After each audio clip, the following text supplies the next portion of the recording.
David tiene un buen inicio. Él unifica el país. Adora al Señor con todas sus fuerzas. Como recompensa, Dios le promete una dinastía eterna. Luego todo comienza a ir mal. David empieza a actuar como un tirano, tomando cualquier cosa que desea para sí, incluso al costo de matar para conseguirlo. Sin embargo, David no puede esconderse de Dios. Todo el país está a punto de pagar un precio muy alto por su pecado.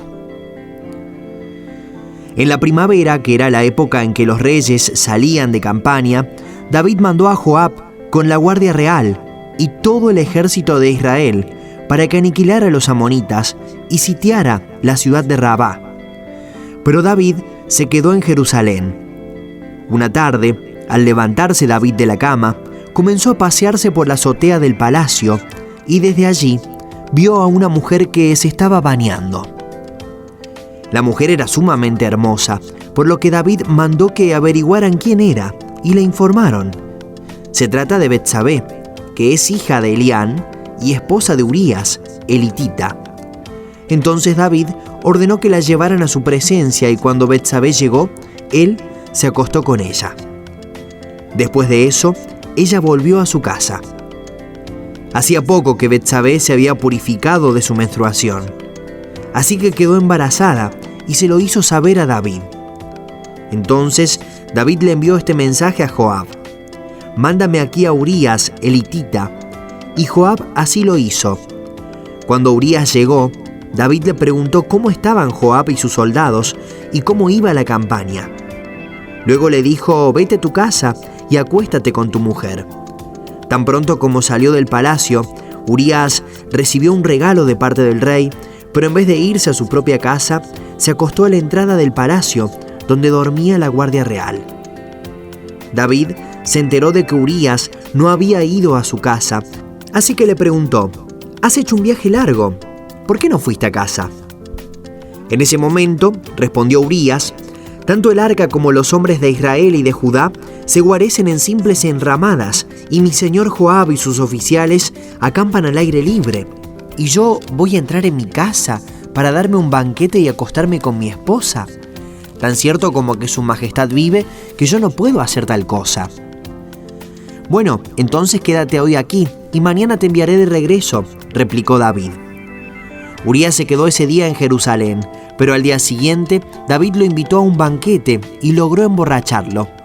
A pesar de eso, Urías no fue a su casa, sino que volvió a pasar la noche donde dormía la guardia real.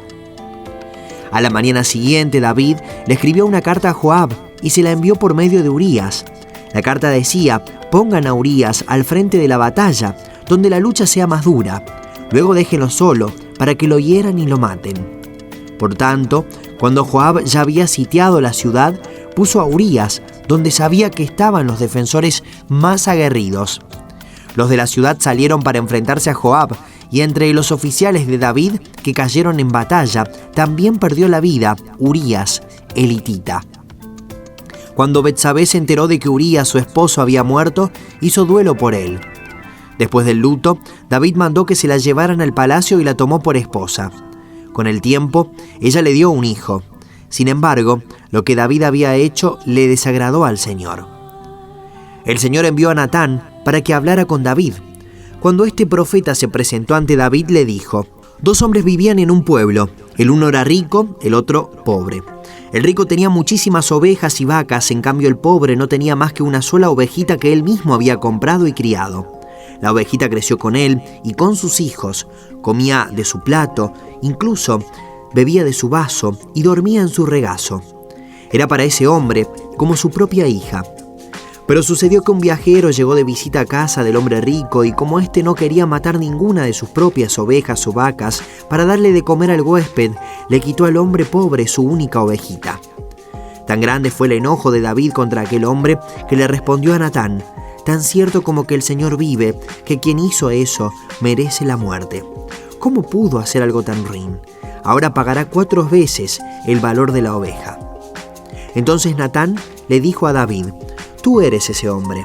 Así dice el Señor, Dios de Israel: Yo te ungí como rey sobre Israel y te libré del poder de Saúl. Te di el palacio de tu amo y puse sus mujeres en tus brazos. También te permití gobernar a Israel y a Judá. Y por si esto hubiera sido poco, te habría dado mucho más. ¿Por qué entonces despreciaste la palabra del Señor haciendo lo que me desagrada? Asesinaste a Urías elitita para apoderarte de su esposa. Lo mataste con la espada de los amonitas. Por eso la espada jamás se apartará de tu familia, pues me despreciaste al tomar la esposa de Urías elitita para hacerla tu mujer. Pues bien, así dice el Señor, yo haré que el desastre que mereces surja de tu propia familia, y ante tus propios ojos tomaré a tus mujeres y se las daré a otro, el cual se acostará con ellas en pleno día. Lo que tú hiciste a escondidas, yo lo haré a plena luz, a la vista de todo Israel. He pecado contra el Señor, reconoció David ante Natán. A diferencia de Saúl, David no presentó excusas por su pecado. Humillado y con el corazón quebrantado, David reconoció su pecado y derramó sus sentimientos en esta oración. Un salmo de David cuando el profeta Natán llegó a él después de que David había cometido adulterio con Betsabé. Ten compasión de mí, oh Dios, conforme a tu gran amor, conforme a tu inmensa bondad, borra mis transgresiones. Lávame de toda mi maldad y límpiame de mi pecado. Yo reconozco mis transgresiones, siempre tengo presente mi pecado. Contra ti he pecado, solo contra ti, y he hecho lo que es malo ante tus ojos. Por eso, tu sentencia es justa y tu juicio irreprochable. Yo sé que soy malo de nacimiento, pecador me concibió mi madre. Yo sé que tú amas la verdad en lo íntimo, en lo secreto me has enseñado sabiduría. Purifícame con hisopo y quedaré limpio. Lávame y quedaré más blanco que la nieve. Anúnciame gozo y alegría. Infunde gozo a estos huesos que has quebrantado. Aparta tu rostro de mis pecados y borra toda mi maldad. Crea en mí, oh Dios, un corazón limpio y renueva la firmeza de mi espíritu. No me alejes de tu presencia, ni me quites tu Santo Espíritu. Devuélveme la alegría de tu salvación, que un espíritu obediente me sostenga. El rey fue humillado por la misma debilidad sexual conocida por muchos hombres. No obstante, a diferencia de muchos otros, David entendió que su pecado había roto su relación con Dios. Él había decepcionado a Dios con la codicia, la lujuria y el asesinato. El pecado de David significaba un rompimiento con la amistad divina, lo que era necesario remediar. Su arrepentimiento fue verdadero, pero aún así hubo consecuencias por sus actos. El Señor ha perdonado ya tu pecado y no morirás, contestó Natán. Sin embargo, tu hijo sí morirá, pues con tus acciones has ofendido al Señor. Dicho esto, Natán volvió a su casa y el Señor hirió al hijo que la esposa de Urías le había dado a David, de modo que el niño cayó gravemente enfermo. David se puso a rogar a Dios por él, ayunaba y pasaba las noches tirado en el suelo. Los ancianos de su corte iban a verlo y le rogaban que se levantara, pero él se resistía y aún así se negaba a comer con ellos. 7 días después el niño murió. Los oficiales de David tenían miedo de darle la noticia, pues decían, si cuando el niño estaba vivo le hablábamos al rey y no nos hacía caso, ¿qué locura no hará ahora si le decimos que el niño ha muerto? Pero David, al ver que sus oficiales estaban cuchicheando, se dio cuenta de lo que había pasado y les preguntó, ¿ha muerto el niño? Sí, ya ha muerto. Así le respondieron. Entonces David se levantó del suelo y enseguida se bañó y se perfumó. Luego se vistió y fue a la casa del Señor para adorar. Después regresó al palacio, pidió que le sirvieran alimentos y comió. El perdón purifica las heridas del pecado. David, lleno de remordimiento, le pidió a Dios que lo perdonara. Y Dios le dijo que sí.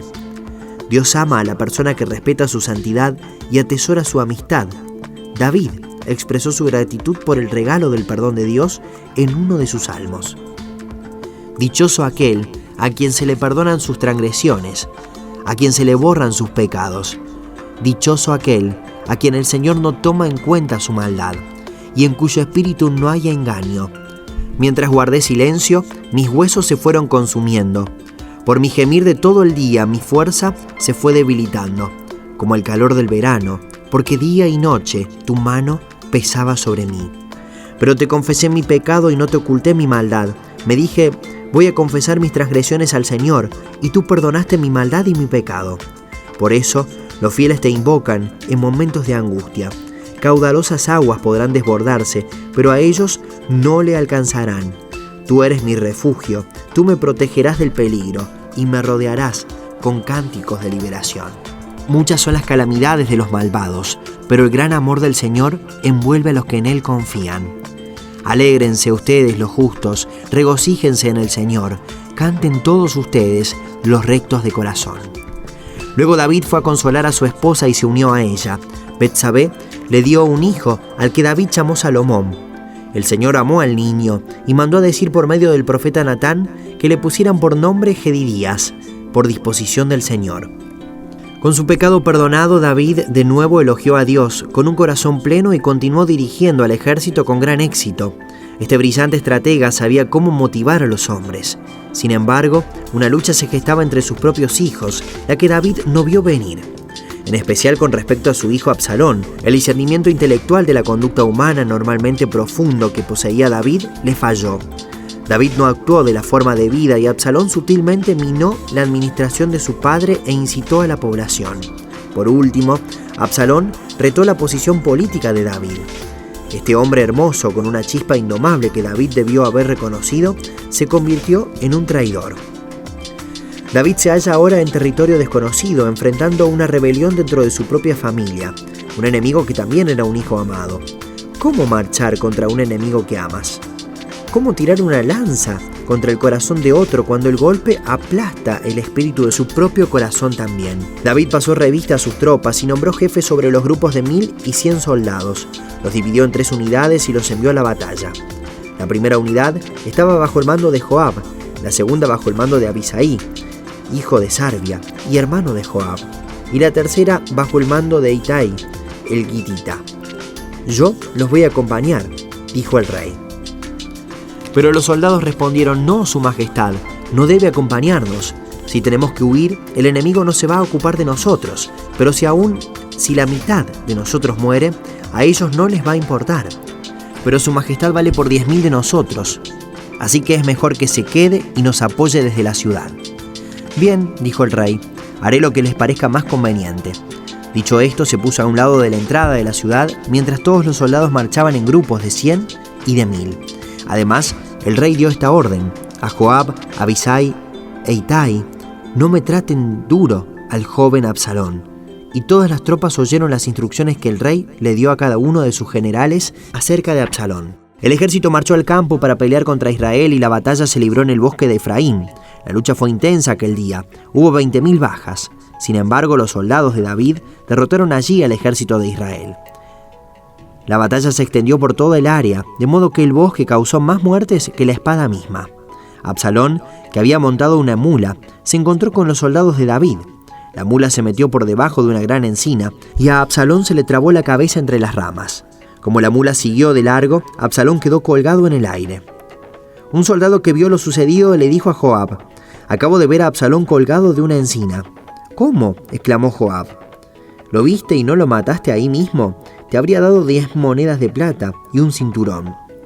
Pero el hombre respondió: aun si recibiera 1000 monedas de plata, yo no alcanzaría la mano contra el hijo del rey. Todos oímos cuando el rey les ordenó a usted, a Abisai y a Itai que no le hicieran daño al joven Absalón.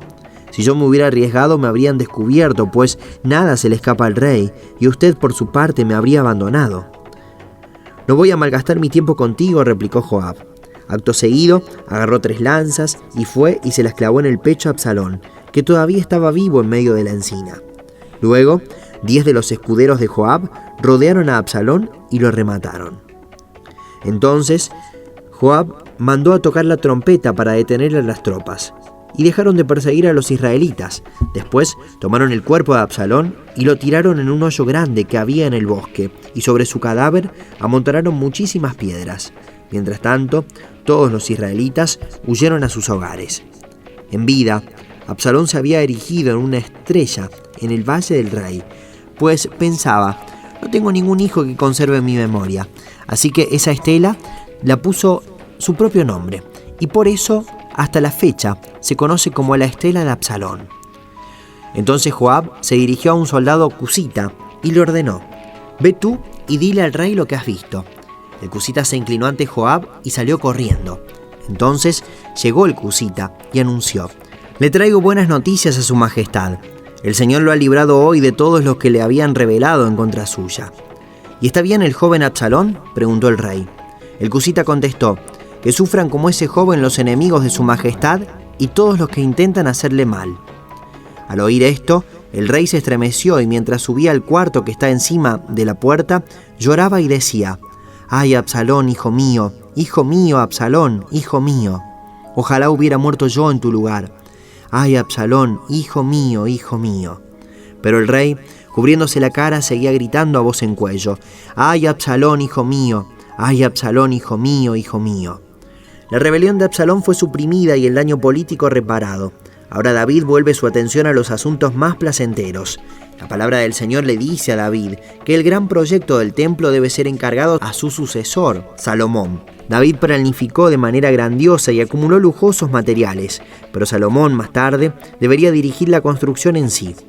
El trabajo de David estaba casi completo, vendrían cambios. ¿Sería el futuro tan bendecido por Dios como en el pasado?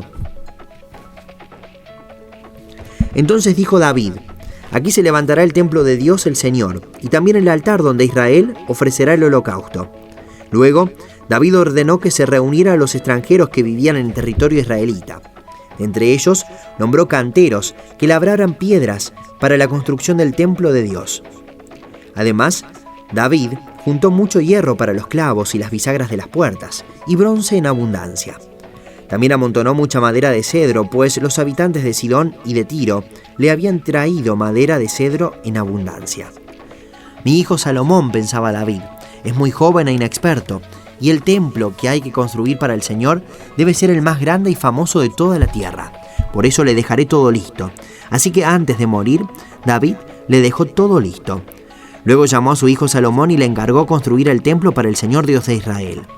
David le dijo a Salomón: hijo mío, yo tenía la intención de construir un templo para honrar al Señor mi Dios, pero el Señor me dijo: ante mis propios ojos has derramado mucha sangre y has hecho muchas guerras en la tierra. Por eso no serás tú quien me construya un templo, pero tendrás un hijo que será un hombre pacífico.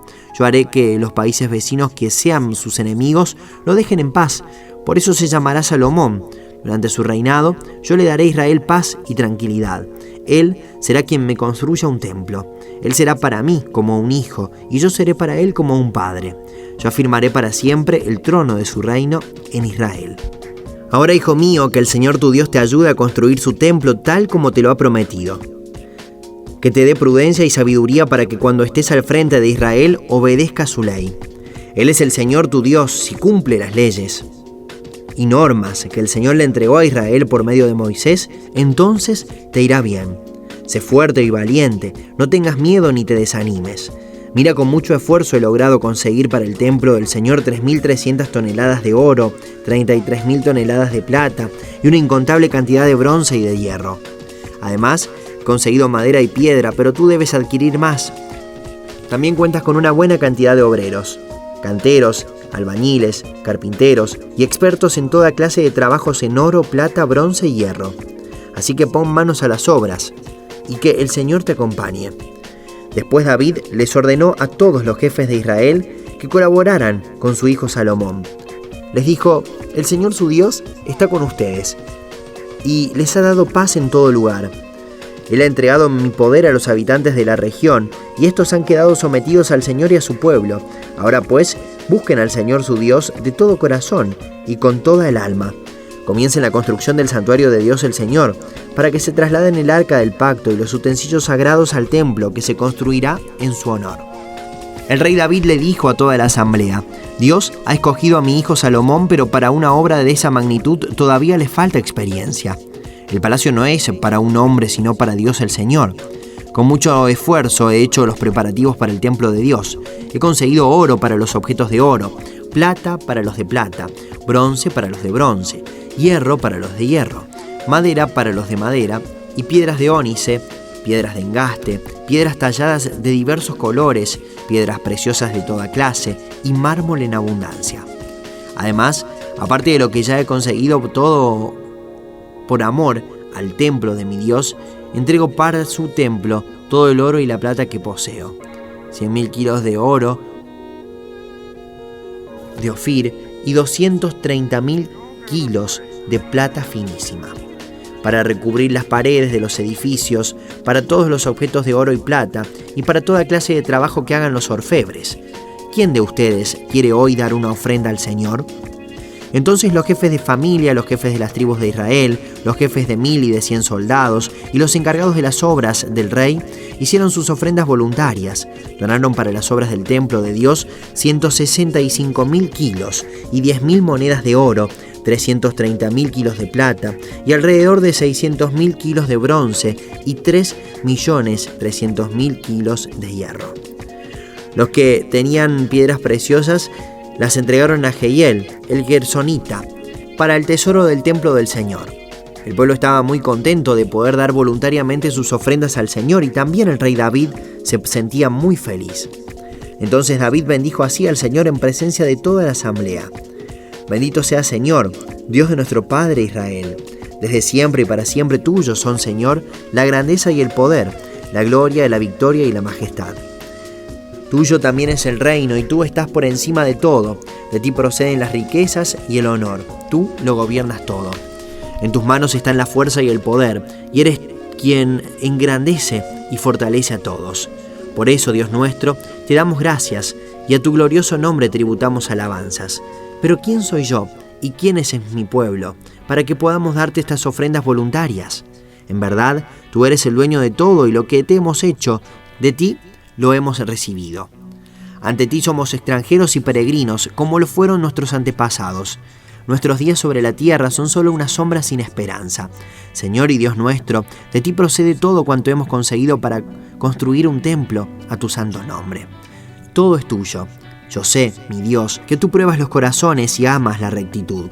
Por eso, con rectitud de corazón, te he ofrecido voluntariamente todas estas cosas, y he visto con júbilo que tu pueblo, aquí presente, te ha traído sus ofrendas.